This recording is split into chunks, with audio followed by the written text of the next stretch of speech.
अभी आपको बताएं, पंजाब और खैबर पख्तूनख्वा में आम इंतखाबात की तारीख के ऐलान के लिए सुप्रीम कोर्ट में एक और दरख्वास्त दायर कर दी गई है। मज़ीद जाने की डॉनिश के नुमाइंदे हसीब भट्टी से हसीब से रब्ता करेंगे। आपको बताएं कि पंजाब और खैबर पख्तूनख्वा में आम इंतखाबात की तारीख के लिए एक और दरख्वास्त सुप्रीम कोर्ट में दायर की गई है। ये एक और दरख्वास्त दायर की गई सुप्रीम कोर्ट में पंजाब और खैबर पख्तूनख्वा में आम इंतखाबात के लिए। इससे पहले भी दरख्वास्तें दायर की जा चुकी हैं, लेकिन चूँकि पंजाब और खैबर पख्तूनख्वा में इंतखाबात से मुतालिक ताहाल कोई ऐलान सामने नहीं आया है, जिसके लिए एक और दरख्वास्त अभी सुप्रीम कोर्ट में दायर की गई है। दरख्वास्त गुजार का कहना है कि असम्बलियों की तहलील को 1 माह से ज़्यादा का वक्त गुजर चुका है, लिहाजा फौरी तौर पर इंतखाबात करवाए जाएँ। मज़ीद जाने की डॉनिश के नुमाइंदे हसीब भट्टी से।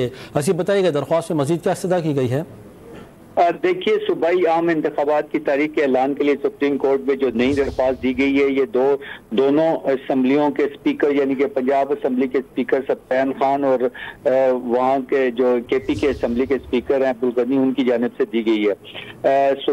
सुप्रीम कोर्ट सूबाई गवर्नर्स को इंतखाबात की तारीख के ऐलान का हुक्म दे, ये दरख्वास्त की गई है, इस्तदा की गई है।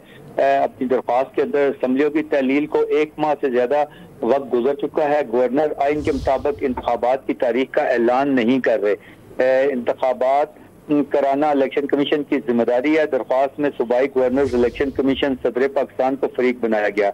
वजारत कानून, पार्लिमानी अमूर, केपी और पंजाब हुकूमतें भी फरीकैन में शामिल हैं। जी बहुत शुक्रिया आपका हसीब भट्टी तफसील से आगाह करने के लिए।